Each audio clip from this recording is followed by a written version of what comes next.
O turismo do vinho não é mais apenas uma atividade secundária agradável. Para muitos produtores, é uma fonte séria de renda. De fato, 2 em cada 3 dizem que é uma parte valiosa e lucrativa de seus negócios. Propriedades menores e aquelas fora da Europa dependem mais disso. Para os viajantes, isso significa uma coisa: cada visita importa. Por trás de cada sala de degustação há uma história real, um negócio real, e cada visita faz a diferença real na vida do visitante. Mas será que estamos preparados para esse crescimento? Sejam bem-vindos ao Papo de Sommelier, o podcast sobre o universo dos vinhos da BSRS. Eu sou Caroline Dani, professora e presidente da BSRS, e no episódio de hoje conto com a companhia do meu amigo e grande referência no mercado de vinhos do Brasil, Diego Bertolini.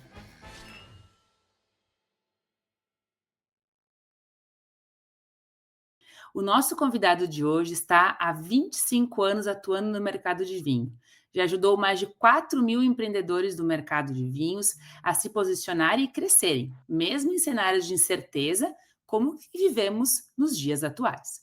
Sócio da vinícola Manos Vinhas e Vinhos, proprietário de lojas de vendas de vinho e consultorias. Eu tive a oportunidade de ter a sua parceria em diversos projetos no Instituto Brasileiro do Vinho, o que me faz admirar ainda mais esse profissional. Hoje, nós vamos ter uma conversa, sobre esse novo conceito que o Diego traz aí, que é a figência, ou seja, a busca por entender como se preparar ou como entender essa experiência no enoturismo. Seja muito bem-vindo, Diego, ao Papo de Sommelier. Muito bacana, Carol. Primeiramente, quero agradecer o convite, parabenizar, a ABS e principalmente os CPFs que estão envolvidos nessa entidade, Eu sempre falo muito para os nossos mentorandos, que o CPF ele traduz o CNPJ, E certamente vocês vão fazendo um trabalho, como outras entidades e escolas e também consultorias vêm fazendo um trabalho belíssimo, na construção da cultura do vinho, do mercado de vinhos no Brasil. Então vai ser um papo muito bacana, ainda mais com uma grande amiga e profissional que a gente já caminhamos muito tempo juntos, Carol? Com certeza. É muito bacana a gente, Hoje o Diego, ele não está mais aqui na Serra Gaúcha, até para localizar as pessoas, que nos escutam, porque o nosso podcast pode ser escutado, pode ser assistido, Então, eu hoje moro na Serra Gaúcha, mas o Diego, que é aqui da Serra, está em São Paulo, E está, então, com essa possibilidade, de atender aí o Brasil todo, e a gente teve, então, essa experiência de trabalhar junto aqui na Serra Gaúcha, mas seguimos, em contato e sempre nas parcerias como estamos aqui hoje. Bom, nós sabemos, por meio, inclusive, de dados recentes do relatório anual de enoturismo, que foi publicado agora em 2025, que nos últimos anos o turismo do vinho se tornou muito mais do que apenas um tour com um copo de vinho. Ele evoluiu, como uma força muito importante no desenvolvimento regional, na sustentabilidade e na preservação cultural, oferecendo experiências inesquecíveis para os viajantes. Ou seja, nós temos hoje pela primeira vez esse estudo que traz dados reais para apoiar o que muitos de nós já imaginávamos, que de fato o enoturismo é muito importante. Conduzido por várias instituições e com o apoio da OIV, este relatório traz dados que mostram que o turismo do vinho está cada vez mais se afastando das possíveis fórmulas, Não existe mais fórmulas. O que as pessoas querem é um contato genuíno, querem histórias, querem sabores, querem emoções. De fato, o vinho importa, mas o que fica nas pessoas é a sensação da onde elas estão. E eu sempre acreditei muito nesta ideia e acompanhando o Diego, nas suas publicações, me deparei com uma comunicação onde usava uma expressão, que era a figiência, né?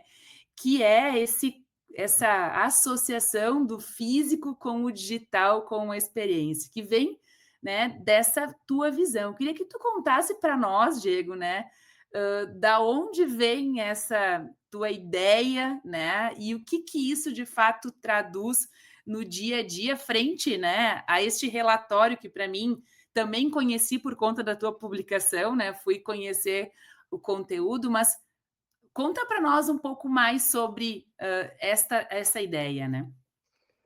Bom, Carol, eu acho que o mercado de vinhos, né, a gente que atua, né, a gente é pé franco, né, primeiro, né, estou em São Paulo, mas a gente é pé franco aí da Serra Gaúcha e a gente acompanhou, não só trabalhando profissionalmente, mas acompanhou, né, a evolução do enoturismo, né, também dentro do OIV, a gente organizou juntos, né, o Congresso Latino-Americano de Enoturismo, né, com apoio da OIV, nós também organizamos, né, o Congresso Internacional da OIV lá em 2016 em Bento Gonçalves. Então, como a gente vinha muito conectado, a gente acompanhou muitos ciclos, né, do mercado de vinhos, né, e principalmente na prática, né, porque eu acho que esses estudos eles nos embasam em relação a movimentos e dados econômicos, né, que traz muito, né, que o enoturismo, tá? A gente sempre falou, né, lá quando a gente atuava no Ibravin, que o enoturismo é a principal forma de construção da imagem do vinho brasileiro, tá? E quando tu traz enfim, o enoturista visita a região, realmente ele vê o potencial da região. Isso, vamos lá, teoricamente e de uma forma muito mais simplista, né, a gente sempre pensa na questão da identidade da Serra Gaúcha, da autenticidade, da qualidade do produto, né, da paisagem, da gastronomia, da questão da hospedagem. Porém, a gente tem que sempre analisar a jornada do cliente. E quando a gente analisa a jornada do cliente, a gente vê que ela não é apenas no físico, por exemplo, onde tu vai ter uma experiência, né, num piquenique ou numa vinícola, numa visitação, ela termina numa loja, tá? Ela termina numa loja, que a ideia é da conversão, e depois a experiência, ela não é apenas o bem receber ou a taça bonita, o produto bonito, a paisagem. Ela também é o pós-venda, é a continuidade de atender e nutrir esse cliente. Eu sempre brinco, né, que visitar uma vinícola é que nem ir para uma montanha-russa. Tu vai lá, tu entra na fila, né, tu tem a opção de ter o Fast Pass, de ir mais rápido, ou tu tem, né, uma experiência mais VIP, uma experiência tradicional, tu vai, tu tem a adrenalina da montanha-russa e tu cai numa loja, né, e aí tu leva essa experiência para casa. E quando a gente fala na questão do figiência, ela é uma evolução mercadológica. Porque se a gente analisar o mercado de vinhos, ele sempre foi o mercado tradicional. 85% do vinho que vende é no supermercado. Então, se falava supermercado, supermercado, restaurante 8% e adegas representava, que era lojas especializadas, representava lá os 6, 7% do mercado. Então, sempre foi uma venda muito concentrada, tá? Onde o Brasil, como categoria, sempre dominou o off-trade, ou seja, o canal varejista, o on-trade, os importadores, né, dominaram, não por uma questão, às vezes, de preferência do consumidor, por uma questão logística, eles acabavam levando um serviço, né, de estar mais próximo do mercado, tá? E também entender essa questão logística. E aí, o que a gente entendeu que a venda do digital era uma venda que começou lá atrás, né, com a wine.com, que se encaixou em relação a um formato online e encaixou um produto que é um clube de vinhos, tá? E cada um dos players tinha o seu papel, né? Tu tinha o rei da loja, era a Gran Cru.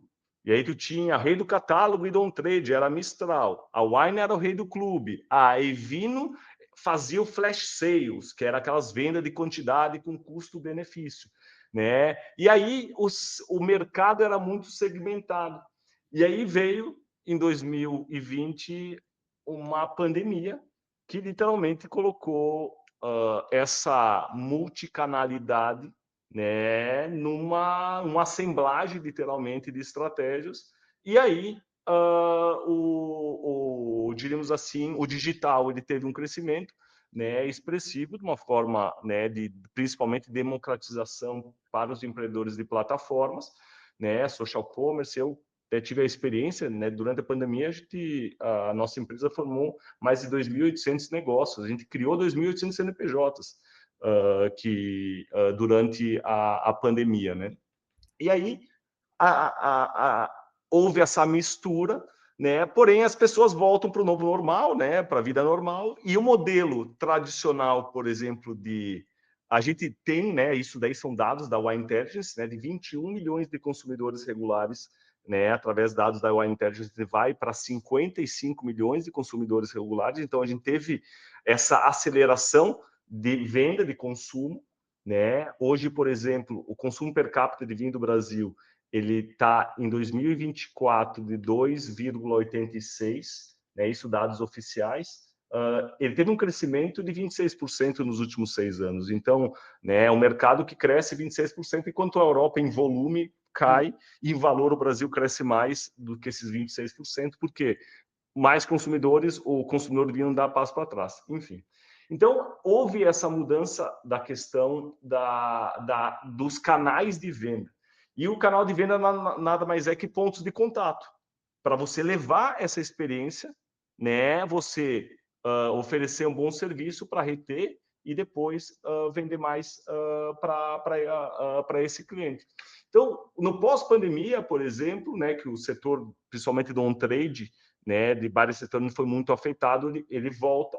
Então, as pessoas que estavam reclusas vão para o on-trade, porém, a adega, aquele bar de vinhos, ficou num limbo, né? Qual era o meu diferencial, né? Diferente uma adega comparada no supermercado, ela levava curadoria. O que era curadoria? Rótulos especializados e sortimento e um atendimento mais especializado.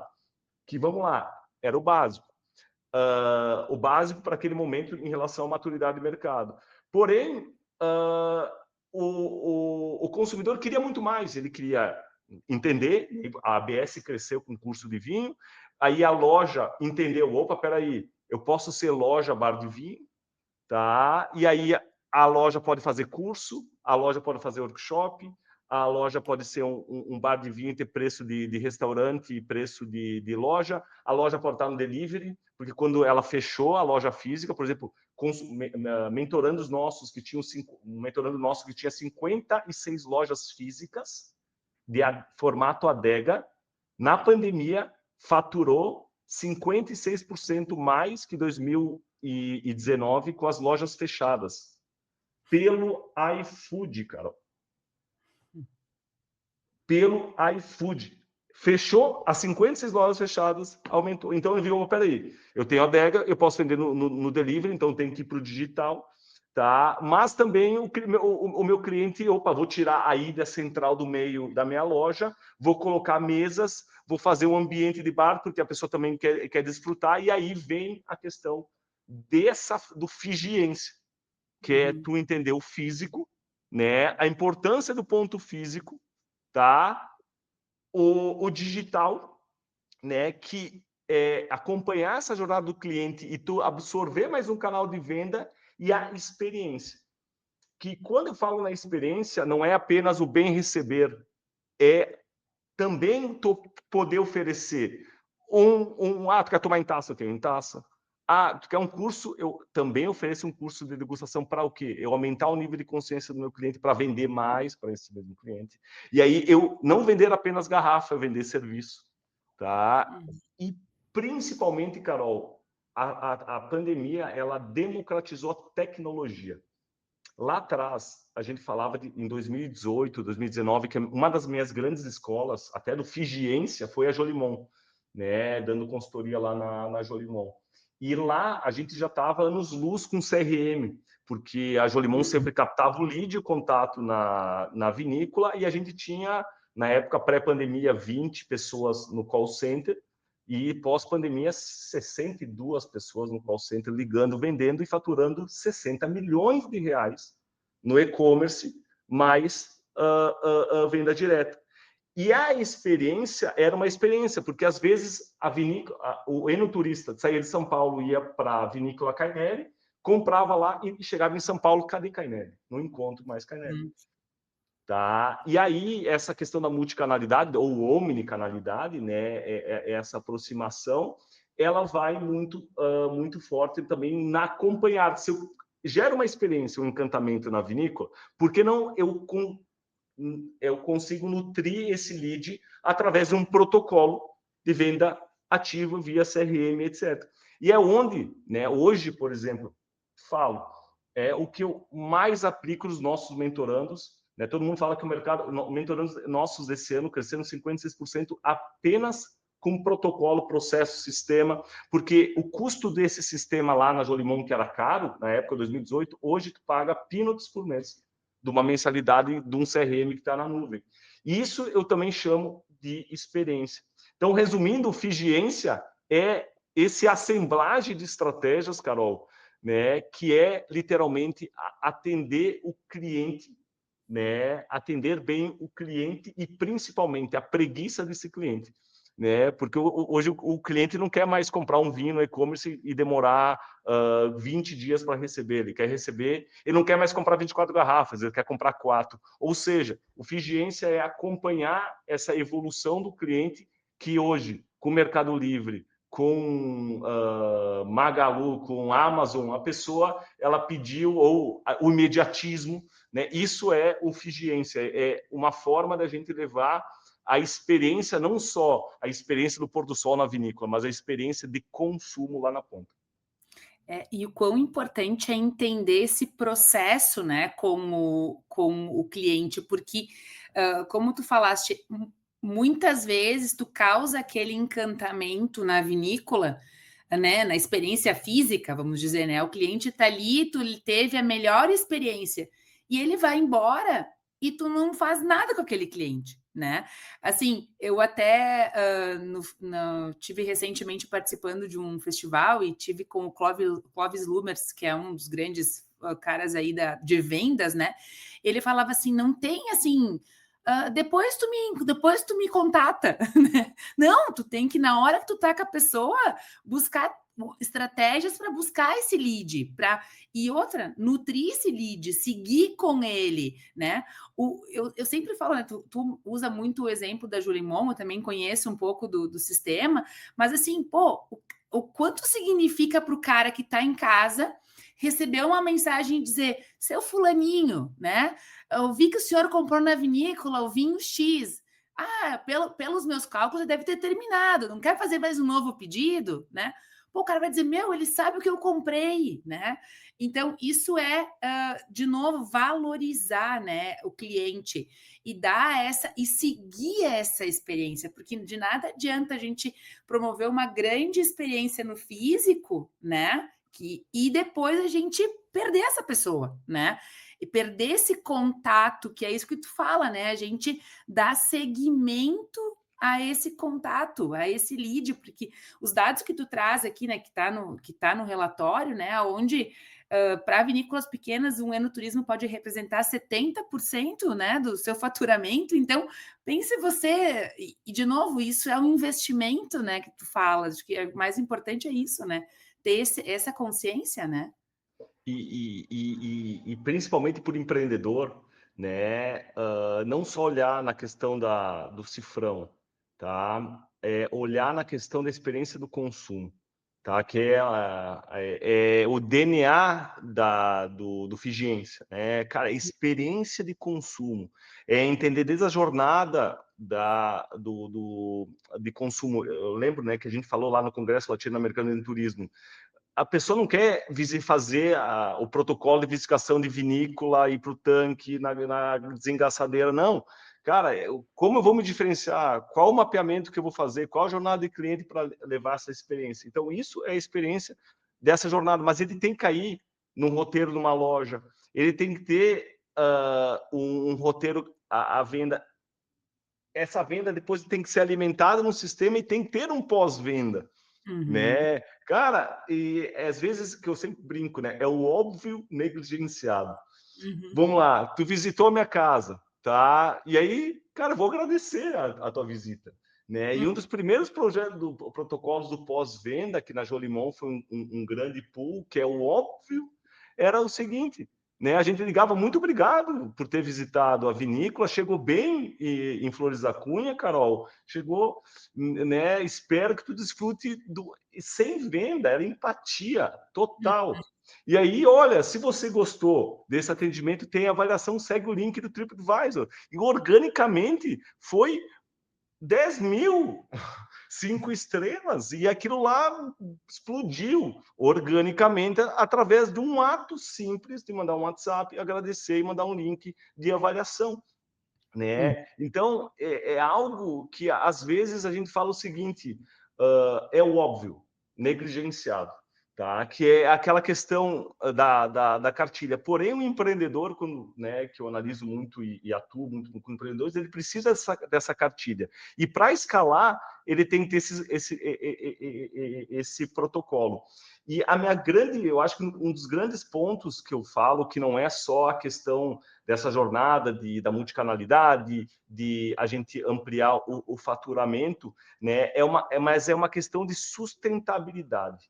Por quê, Carol? Uma vinícola, aquele dado que eu passei, né? Hoje, 25% do faturamento mundial de vinhos, ele está ligado ao enoturismo. Cara, Uhum. isso é um dado muito relevante.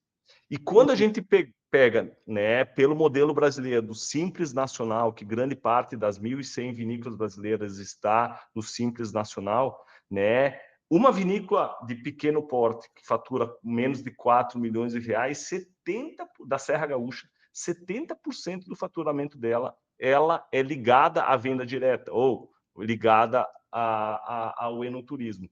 Tá? Então, isso tem o quê? Tem gastronomia, às vezes, envolvida, tem a questão... Só que o grande ponto, né, eu também mentoro muitas vinícolas. Para uma vinícola vender uma garrafa para o B2B, ou seja, para uma vinícola vender para um empório aqui em São Paulo, tá?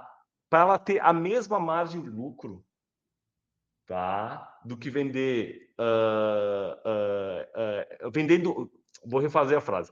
Para vender uma garrafa para a pessoa física, para ter a mesma margem de lucro, ela precisa vender de 3 a 4 garrafas para o B2B. E aí tem aquela questão, né? Um professor, quando eu fiz o pós da FGV, né, aí em Caxias, ele falou, cara, pense antes de crescer. E até um dos pontos, né, que a gente trabalhava no Ibravin, que foi uma conquista do vinho ser enquadrado no Simples Nacional, lembra que não era? Né, quando o vinho foi uma grande, porque se pagou menos imposto, principalmente para a verticalização. Então, uma vinícola brasileira, ela tem a mesma vendendo uma garrafa para o consumidor final, é a mesma margem dela vender 4 garrafas para o B2B, porque daí tem o prazo de pagamento, tem frete, tem que dar o desconto, tem que ter margem, tem que ter política comercial, etc. Então, primeiro é uma questão de sustentabilidade. E quando me caiu a ficha, foi quando eu fiz lá o MBA da CAD Business School, né, em Sonoma, né, o módulo na Sonoma, e aí quando a gente fala do mercado americano, né, putz, o maior mercado de volume, de valor, só que é um mercado, né, que tu conhece dentro, também morou lá em Georgetown, lá na Georgetown, né, onde fez lá já morou lá nos Estados Unidos. Lá nos Estados Unidos é muito mais complexo, porque cada estado, cada província tem a sua tu paga DIFAL e IST para consumidor final, para ter uma opção. Tá? Então, cada estado, quando tu vende, o nível de robustez tecnológica para operar num e-commerce de uma vinícola, por exemplo, Napa, em Sonoma, é muito mais complexo. E aí foram quando eles, né, até naquele módulo em 2016, quando eu fiz lá em Sonoma, era o DTC, Direct to Consumer. Como as vinícolas americanas, que hoje têm 63% da participação de volume do mercado de vinhos dos Estados Unidos, né? Porém, tem Galo, Constellation, né? Grandes grupos, tá? E como essas pequenas vinícolas, que não são conseguiram sobreviver, vendendo direto ao consumidor final. Uhum. Tá? Através de e-commerce, cellar door, recebia, pegava, estratégia de venda, cadastro, clube de vinho, fazendo eventos, né, criando um processo de fidelização. É que nem quando tu vai no outlet, né, eles se pegam todos os contatos, né, para o quê? Para gerar fidelização, né? Então, eu disse, cara, é isso aí, né? É um ponto, a gente tem que profissionalizar o setor. Mas aí a gente vê que não é só na vinícola também, é na loja, dá para fazer isso, né? Que uma loja pode fazer curso, né? Um bar de vinhos pode ser loja, um restaurante também pode ter delivery, e aí vem de toda esse envelopamento das estratégias, né, para gerar sustentabilidade dos negócios. Porém, para as vinícolas e para o enoturismo, essa experiência ela não é só econômica, ela é de fidelização e de valorização do cliente. E assim, a gente vê cada vez mais, né, a importância do conhecimento, né? Então, se a gente quer apresentar uma experiência legal para o nosso cliente, a gente precisa ter conhecimento. Cada vez mais isso é importante, isso vem se reforçando. Por quê? Porque o cliente ele quer novidade, ele quer saber da história, ele não quer mais entrar no processo produtivo, e isso a gente viu agora, tive oportunidade no último ano de diferentes lugares do mundo, né? Então, assim, ele quer a experiência da degustação, mas ele quer nessa degustação uma degustação guiada por alguém que tenha conhecimento. E aí eu aproveito aqui para contar um pouco também, né, que nós estamos, esse é o nosso primeiro podcast do ano de 2026, né, no qual nós estamos com inscrições abertas para o curso de sommelier profissional da ABS, no módulo presencial e no módulo online, né? Então, um curso muito robusto, um curso que nós vamos passar, né? Nós passamos por todas as principais regiões produtoras do mundo, sempre com esse olhar, né? Eu comento muito com os alunos que o nosso olhar sobre a viticultura, sobre a vinicultura, sobre as regiões do mundo é um olhar do consumidor, né? O sommelier, ele tem que estar preparado para apresentar aquilo para um consumidor. Então, a experiência que a gente está falando aqui é o cerne, né, do nosso curso. É o cerne de como atender, de como encantar, de como fidelizar, de como fazer voltar, de como dar seguimento, né? Então, esse é o principal objetivo do nosso curso. Então, quem está nos assistindo aqui, quiser conhecer mais, né, basta acessar o nosso Instagram, lá vai ter o link na bio que leva ao nosso site também, então, absrs.com.br, lá vocês vão poder conhecer mais sobre o nosso curso. Nós somos, né, professores altamente capacitados aí, com várias formações a nível nacional e internacional, buscando sempre, né, entender essa experiência. E aí vou aproveitar, Diego, porque tu falou de algo, né, do exemplo dos Estados Unidos, e isso é uma coisa que me chamou muito a atenção, porque eu sou uma super fã do olhar que os Estados Unidos têm para com o consumidor, né? Assim, a Disney, né? Eu brinco sempre que a Disney é um case, né? Que chega a uma certa altura que tu fica pensando, será que não é mesmo a Cinderela? Será que ela não mora aqui nesse castelo, né? Porque é de fato isso. E nós tivemos uma experiência de visitar, né? Fomos a Washington, ao Oregon e a Califórnia numa missão da ABS. E o que me chamou muito a atenção foi isso, esse olhar para o consumidor. E isso também eu presenciei na Austrália, né? Esses dias eu estava dando aula para uns alunos de uma foto que nós tiramos na Two Hands, quando nós chegamos na Two Hands, e eu falei para os alunos, o que vocês veem de diferente nessa foto que eu tirei na Austrália, né? E eles olharam. A bandeira do Brasil hasteada. Eu disse, é a bandeira do Brasil hasteada. Então, é esse olhar, né, que a gente chega numa vinícola lá no Oregon e tem uma plaquinha de seja bem-vinda com os nossos nomes, né, com um olhar, e esse olhar que muito lá me chamou a atenção, para os wine clubs, né, que não é o wine club que a gente tem aqui, né, que é completamente diferente, que é essa ideia de trazer o consumidor para dentro da vinícola e do tipo assim: "Olha só, tá vendo aquela sala que tem ali? Aquela sala é só para quem é do wine club", né. Então, queria que tu contasse, assim, para nós o que são as principais dificuldades que a gente tem ou quais são os nossos próximos passos para a gente conseguir trazer isso para dentro do mercado brasileiro? Porque eu estou aqui degustando um vinho, né? Depois eu vou contar um pouco dessa vinícola que eu escolhi aqui para que eu estou degustando, mas quais seriam as principais dificuldades ou nossos próximos passos, né, para conseguirmos chegar a esse patamar? Carol, eu vejo assim, né, o principal ponto, né, também eu falo com o pé franco, né, de também ser filho de produtor, de ter trabalhado numa vinícola, mas, né, além de formações que a gente teve, né, de estudar a questão conceitual, mas é horas de sola de sapato, né, observando. Eu acho que o primeiro ponto é sair um pouco fora da garrafa, tá? Eu acho que o setor produtivo, não só no vinho, há muitos, né? Ele pensa muito no produto e às vezes esquece um pouco de pensar no mercado. A Jolimon, eu uso muito o exemplo deles porque para mim foi um grande choque de cultura quando eu dava uma consultoria para uma Nova Aliança, por exemplo. Eu dava consultoria para uma Jolimon. Nova Aliança é uma cooperativa, foco no produtor e, cara, faz um trabalho sustentável incrível, né?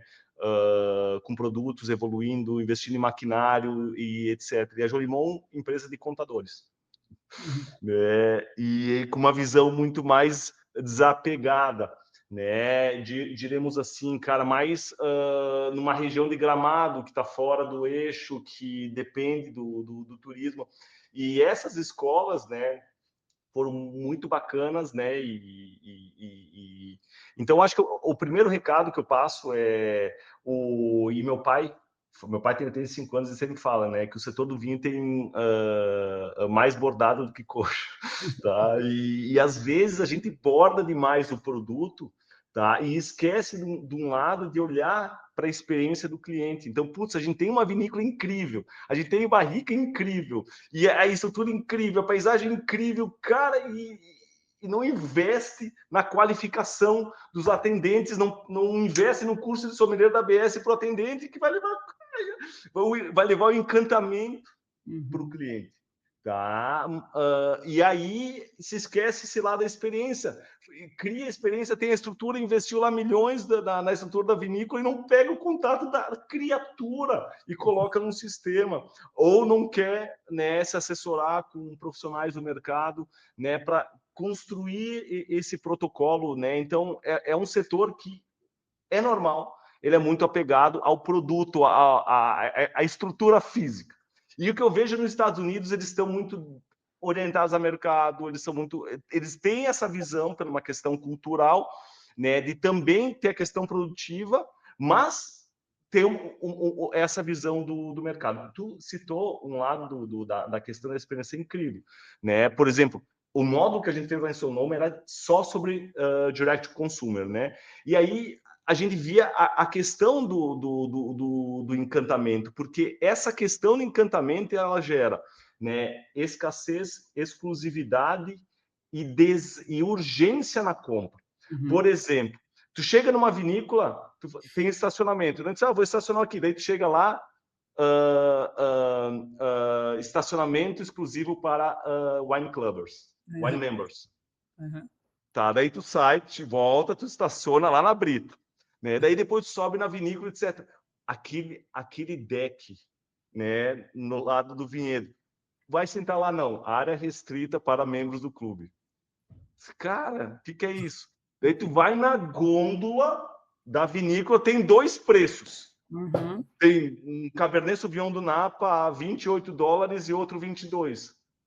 Wine Member. O 22 Wine Member disse, cara, é algo né, que ele é feito.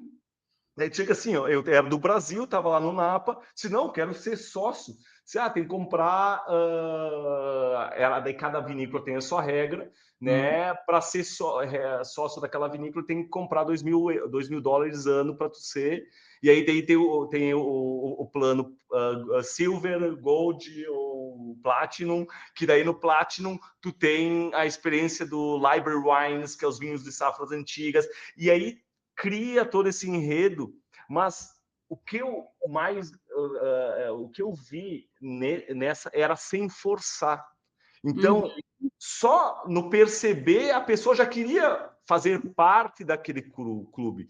Então, eles falam muito de criar comunidade, né? E é o que hoje, tá? Uma loja de vinho, né? Por exemplo, vamos analisar uma estratégia de uma importadora que fez de ser clube, receber lá o Clube Wine. Só que hoje o que eu vejo, ele é uma estratégia que está exaurida, tá? Hoje as pessoas querem participar de clubes sociais, elas querem pertencer a algo. Por isso a oportunidade de uma loja regional, ela não fazer um clube de vinho, ela ser um clube social, onde aqui você tem curadoria, tem o conhecimento, eu posso te dar um mini curso, não um curso da ABS, 9 meses, graduado para ser um profissional, não, mas eu posso fazer um pocket, mas para isso tem que ter conhecimento. Então, cara, fazer curso da ABS cara, uma das principais escolas de sommelier do Brasil, com profissionais incríveis que vão levar essa vivência. 2, eu vou me rentabilizar com isso, porque eu não vou oferecer vinho de graça, eu vou cobrar por esse clube. E daí eu vou usar estratégias também, cara. Tu paga R$250 para esse mini curso de degustação que eu vou fazer, né? R$250, mas eu vou usar, R$250 e 50%, 50, tu vai pagar R$250 para ter esse mini curso na loja, que uma vez era adega. E tu vai ter R$50 de cashback para comprar em garrafa depois. Então, tudo é a questão de como tu constrói esse enredo da estratégia. Por quê? Qual o objetivo de tu fazer uma degustação numa loja? É tu aumentar o nível de consciência. Por quê? Carol, uma coisa que eu percebi muito trabalhando com os lojistas, 20% hoje normal, uma loja de vinhos, tem 300, 600, até 700 rótulos. Só que a curva A, que é os itens mais... vamos lá. 20% dos rótulos da loja representam 90% do faturamento. O resto é sortimento. Só que isso é dinheiro parado. Então, o que eu tenho que fazer com esse outro sortimento que sai do óbvio? Chile, Portugal, Argentina. Eu tenho que fazer evento para levar um assírtico da Grécia, levar um Trebbiano, né, toscano, em vez apenas do Sangiovese ou do Chardonnay.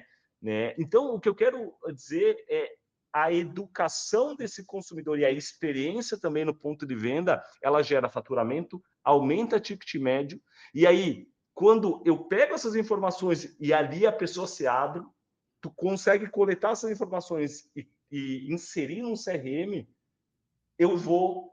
eu vi que tu gostou daquele produto tal, na degustação tal, e tem algo que no vinho é diferente. O vinho ele tem uma venda consultiva. A pessoa vai... Por que a pessoa compra de uma loja de vinho? Ela entra numa loja de vinhos, ela entra no e-commerce, porque ela se sente segura que lá ela vai ser conduzida para não errar. Porque senão ela entra na... Eu estava agora falando com o Henrique, que é o diretor de compras do GPA. Tá? Ele falou, Diego, a gente não consegue mais vender rótulo acima de R$80. Estou falando do maior grupo de importação de vinhos do Brasil.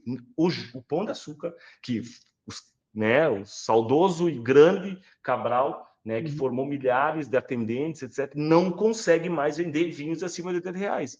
Aonde essa pessoa vai buscar essa segurança? Numa loja especializada.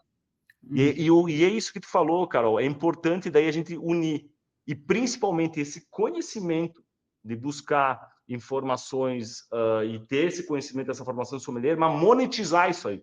Não é da palestra, é levar a informação correta para o consumidor, mas também, né, rentabilizar esse investimento que fez na ABS. Isso é muito legal, né? Eu escolhi para degustar aqui enquanto a gente estava conversando, né? um rótulo de uma vinícola que eu gosto muito, porque eu gosto muito de storytelling, né? Eu acho que as histórias que são contadas, elas têm uma referência na vida, né? A gente impactam as pessoas.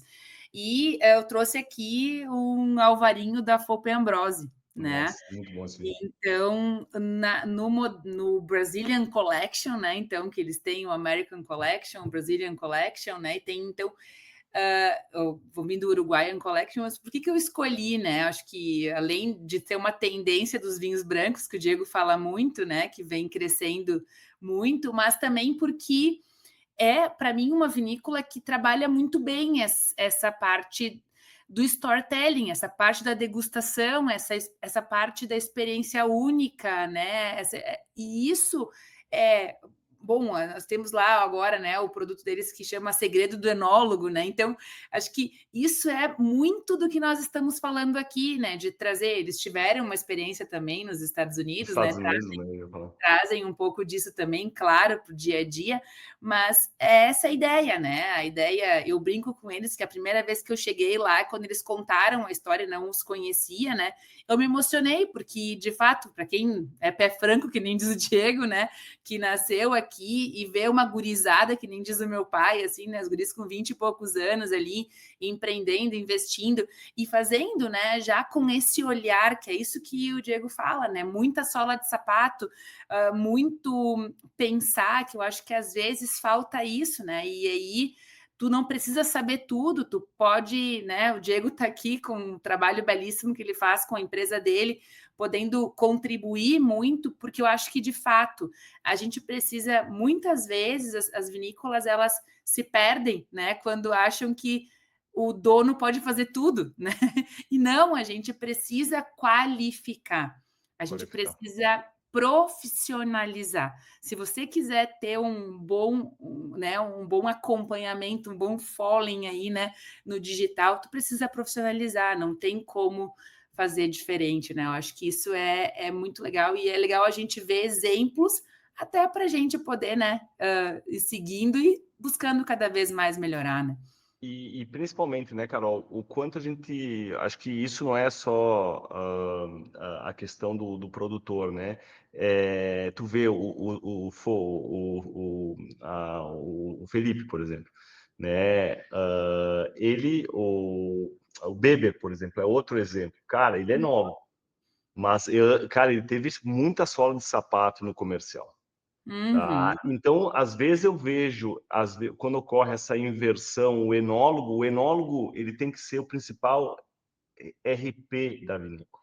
Ele não uhum. tem que ficar dentro da vinícola. Ele tem que ser um cara que ele tem que sim estar alinhado ao produto, mas ele é o principal relações públicas. O que é o relações públicas? É o cara que vai fazer o pós-venda. Ele não precisa fazer a venda, ele tem que fazer o pós-venda, ele tem que ir lá fazer uma confraria nas lojas de vinho, apresentar produto, etc. Porque ele é o porta-voz daquele ouro engarrafado, né? Então eu vejo, né, os guris da Fopa, a Garbo, fazendo um trabalho incrível, que são uma galera que também teve essa sola de sapato no comercial e vê a importância, né, de investir também para fora da porteira da vinícola, tá? E às vezes o maior investimento que uma vinícola faz, ele não é tangível, porque eu vejo meu pai com 85 anos, ele queria, não, uma máquina eu invisto. Eu tenho que tocar, para gastar é cultural. Para gastar eu tenho que pegar na mão. Então isso tem valor. Mas quando a gente fala em experiência, a gente não consegue, é É. intangível. Só que isso constrói valor, valor. E esse é o ponto principal, né, dessa nova geração tá conseguindo, e por isso o vinho brasileiro está conseguindo ter uma melhor percepção de valor, porque com um novo visão comercial, né, saindo um pouco do tradicional, indo mais para o mercado, né? E aí todo mundo fala, mas por que o vinho importado? E eu, quando, né, a gente estava lá, sempre falei, o concorrente do vinho brasileiro não está nem do outro lado do Cordilheira, nem do outro lado do oceano, né? As importadoras, querendo ou não, são distribuidores. Eles vivem mais o mercado do que a produção. E quando eles colocam 80% da energia deles no mercado e 20% da produção, porque eles fazem a curadoria, visitam feiras, visitam o produtor, geram essa conexão, fazem o trabalho de distribuição, o valor e a percepção que tu leva para o mercado, mas também o valor e a percepção que tu leva no serviço, que é a logística. Né? De estar mais próximo, estar em São Paulo, estar nos grandes centros, etc. Então, o que eu vejo, Carol, é o que o vinho brasileiro, né, evoluiu nesses últimos, principalmente no pós-pandemia, foi muito, né? O que eu vejo também é que novas regiões vitícolas, como Brasília, né, com empresários de outros segmentos aqui da região do café, né, em São Paulo, aqui de Dupla Poda, Minas, etc., eles vêm agregar ao vinho brasileiro, porque é uma visão de empreendedores de outros segmentos, como Santa Catarina, né? Também fez, que são empreendedores de outros segmentos, então isso é bom demais, né? Essa pluralidade do vinho brasileiro e essa visão, porque o Napa Valley não eram pé francos da área central da Califórnia, eram Coppola, eram grupos internacionais, eram pessoas que, investidores do mercado financeiro de tecnologia de São Francisco, né, que investiram, né, em algo, né, numa produção. E aí eles levam esse tom mais mercadológico e menos apegado às ações do que está dentro da vinícola. E eu acho que esse que é um ponto muito importante, né, como recado, né, e principalmente ver o quanto a vinícola pode fazer menos esforço para faturar mais. Exatamente. Tendo vendas, eu sempre falo, que é processo, sistema, protocolo e pessoas. Né? Então, sem pessoas boas, sem o encantamento. Carol, uma das coisas que mais me encanta, às vezes, no turismo, não é nem a estrutura, é a pessoa. A pessoa, claro, com certeza. Bom, a gente ficaria aqui horas, né? Mas a gente tem que finalizar. A gente gosta muito, né, de estar falando aqui. Mas te agradecer, né, Diego, mais uma vez pela tua disponibilidade, convidar quem está aqui nos escutando para que nos siga nas redes sociais, para que favorite aí, né, no Spotify, no YouTube. A gente, além do Papo de Sommelier, a gente tem milhares de outros vídeos aí, e não é brinquedo, tá? São milhares mesmo já de conteúdos aí disponíveis. Então, sigam acompanhando a gente, com muito prazer te recebo nesse primeiro podcast de 2026, e a gente segue junto aí com muitas novidades, nos acompanhem que a gente tem muita novidade ainda para esse ano que está só começando e a gente tem muito para fazer pelo vinho. Muito obrigada, Diego. Obrigado, Carol, e aí desejo aí sucesso para a ABS, né? E quem quiser também ter mais informações ali do Grupo Venda Mais Vinho, né? Que é a empresa que a gente atua aqui, graças a Deus, aí a gente está colaborando aí como ABS, né? Na cultura, né? Nós muito mais no foco, né? De profissionais na parte mercadológica, né? Com vinícolas, com profissionais do vinho, né? É só ir entrar em contato, é Grupo Venda Mais Vinho. .com.br ou nas redes sociais é Diego Bertolini, né? A gente pode conversar e trocar algumas experiências. E mais uma vez, Carol, obrigado, né? E parabéns por tudo que vocês estão fazendo para o mercado de vinhos do Brasil. Muito obrigada, gente. Tchau, tchau. Obrigada.